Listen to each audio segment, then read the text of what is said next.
first thing to do to make kale chips is prepare your kale and then make the sauce.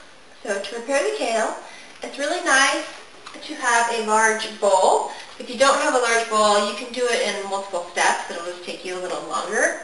But having a large bowl allows you to process and wash a lot of kale at once. So the quality of your kale does matter. So basically find a place that sells a lot of produce and their turnover is fast, and when you walk in, it's always fresh, and you're going to be happy.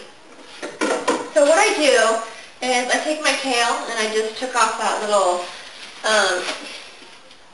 twist tie to keep the bunch together. And then what you want to do is you want to get rid of that main center rib because it gets a little chewy and just too much to handle.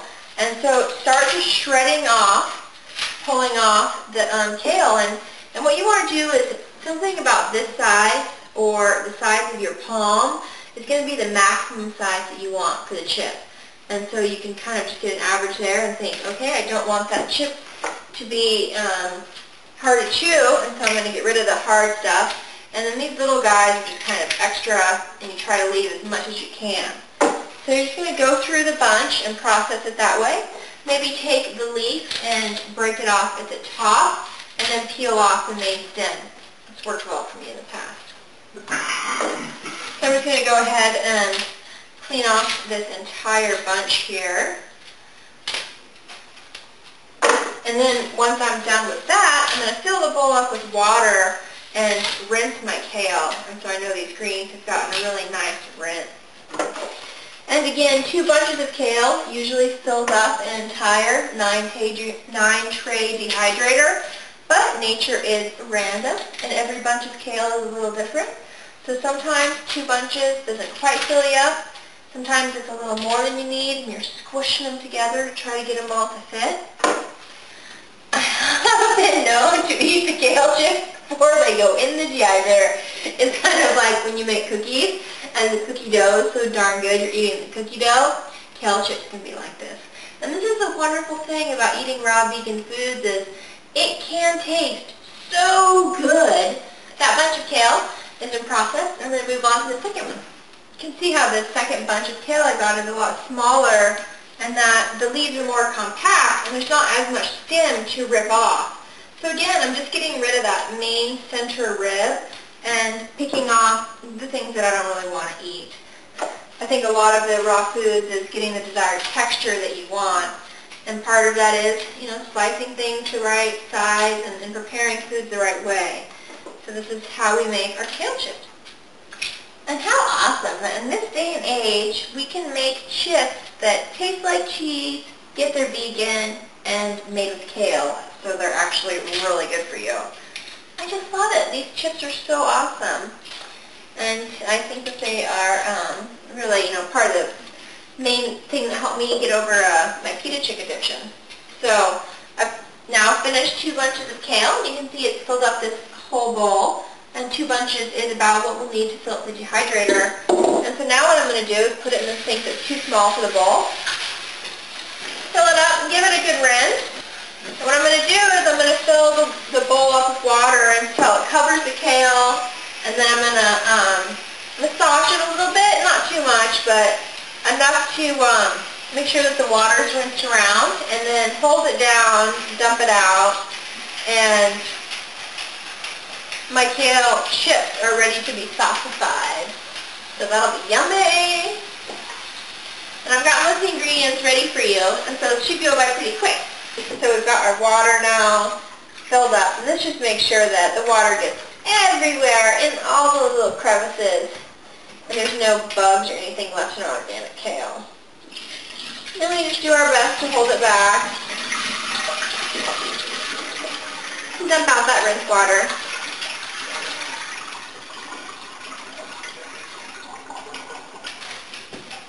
But that's it. Beautiful bowl of kale. It's gorgeous, huh? Now, to make the cashew cheese sauce, throw everything in the blender. To make your cashew cheese sauce, I recommend a Vitamix blender. They work wonderfully, and you can get one by clicking the link below. They're just wonderful blenders. Nothing like it to really process ingredients to smooth, creamy texture. It'll make a world of difference in your cooking. So anyways, all we need to do now is throw everything in. And I've got 2 cups of cashew. I'm going to throw in this 1 whole carrot here. And I've got half of a red bell pepper. 6 tablespoons of nutritional yeast was measured out there. I pre-measured here. 1/4 teaspoon of organic salt. And now, this is well water. I'm going to get about 1.5 cups. See how that looks. 1.5 cups. There we go. Now we just need our lemon juice. To juice a lemon, these little citrus juicers work nice, so you only need a small amount. And this recipe calls for 2 tablespoons or the juice of 1 lemon. Okay, got our lemon juice in. Now we just give it a quick little buzz. And I do apologize for having my back to you on video. I'm so sorry I don't have a proper kitchen to make this video for you in. I'm sure you'll forgive me though because these chips taste awesome. So, butter mixer, let's make some cheese sauce, shall we? Okay, and that's it, a little blend. And that's the sauce. And as you can see, it's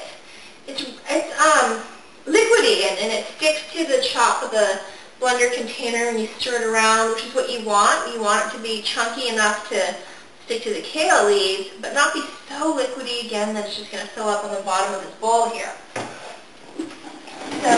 that's that. You know, if you decide you want it to be not so runny, add more cashews or less water. This is the consistency that I like.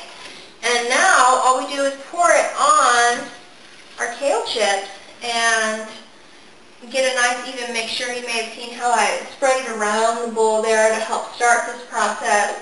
Another thing I like to do is take some of the cleaner kale on the side and then I'll pull it out of the blender. And once you've done that, you're just going to use your hands and dive right in and give everything a good stir. We don't need to mix in the batter. Did you hear him? Mama Bear thinks he does how to make kale chips. So once you've mixed your sauce on the kale, you're going to spread it on the sheet. And because kale has so much life and vibrancy in it and like a multiple canopy almost, you're going to need to layer your dehydrator every other sheet. And so instead of having 9 trays, you're really only going to have like 4 of kale chips. And you just start to layer them on the sheets. So let's go ahead and do this. And it's all mixed up in here. I'm just going to spread them on the sheets and start to fill up our dehydrator. Do you have anything else to add? I'm impressed that they end up being just like normal chips, and it looks like just a green leafy matter. I expected it to be more of a batcher type process, but it isn't. No, they are definitely kale chips with kale on there, but they taste more like chip light with the texture from this dehydrator taking the moisture out so consistently. They end up becoming chips. Really fabulous invention here, this dehydrator, being able to take the moisture out of things. Yeah, whoever first came up with kale chips is like the inventor of chocolate, you know? I mean, such a good invention. Like, how did you come up with the idea of putting a sauce on a leaf and then dehydrating it? I love it. So this one's about done, and we'll stick it up here in round 2. And sometimes it's good to kind of hold it down and smash it in. Now, if we start to fill up these trays and there's not enough room, you can double layer, and it will just take a little longer for the dehydrator to get to the desired texture. But that's okay. Maybe instead of 8 hours, it'll take 9 or 10 or 11. But you'll be fine. You'll have a thicker chip and take longer to get the air or the water out of that thicker chip. But it's still just as tasty. And of course has the same nutritional benefits. And that's that. Now the dehydrator, if you've never ran one before, it does have a tone to it, and it runs for a while. And so what I found to make it easier on my roommates is to run it at night or outside. And that way the whole house isn't smelling like apple cinnamon or cheesy kale chips. And the rest of the roommates don't have to listen to that. Or like now, right here in California, it's really hot in the summertime, and so you don't necessarily want to have 115-degree air blowing out the back of your dehydrator to make your chips. So it is nice to run that stuff outside. Help keep everybody in the household happy. We're definitely not all on the same menu. And we shouldn't be. Everyone's bodies are different. So once you have your kale all spread out, you're ready to start your dehydrator. And what you're going to want to do is run it around 115 degrees until they're crispy. And that's going to vary depending on how much moisture you have in your sauce and the climate that you live in, how much humidity is in your natural moisture in the air. I find that it's usually in between 8 to 12 hours for these kale chips. And what I like to do when I'm in a real humid area, such as Florida, is crank it up to like 135 for the first hour or two, when I know that there's just so much moisture in there that allows a lot of the moisture to get out before I'll turn it down to 115, and that still ensures everything stays raw because the moisture is just evaporating off. The actual nutrients of the interior of the kale leaf, I don't feel like you're being really affected.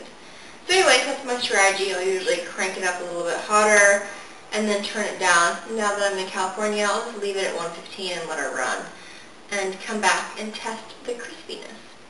So I'm going to go ahead and bring you guys outside and turn them on and come back in the morning and see how they do. Alright, so it is the next morning that has passed, and the kale chips have been in the dehydrator for over 12 hours. Shall we go check on them? Let's head on outside.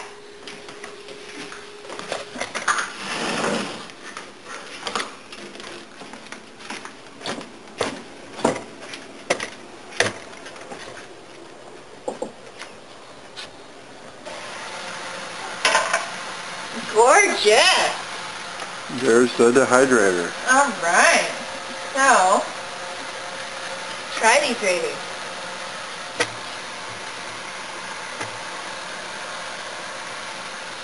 They're perfect. And so, now what I need to do is go get a container to put them in, store them. But yeah, they are ready. Beautiful kale chips. All right, now that our kale chips are done, we're going to take them out of the dehydrator and then think about cleaning it. So what we do here is just pull it out sheet by sheet and fill them up. And usually you do a sample every chip or two just to make sure they're still got the crunchy texture you like. And yeah, a lot of this cheese sauce is going to kind of stick to the sheets, and that's just the way it is. So good. And if you have bought kale chips in the store before too, you know how expensive they are and how good they are. But you will get delicious kale chips made yourself. And I don't know, this amount right here is probably about what's in one bag. It would cost like $8. And here I've got 2 bunches of kale. They're about $2.50 each, or $5. I mean, making stuff at home is always cost effective.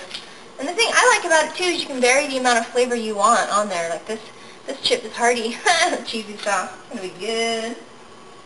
So, anyways, again, thanks for watching. I hope you enjoyed this, and please share the video if you liked it, like it, and leave me a comment. Love to hear from you. Hope you have a fabulous rest of your day, and I'll see you later.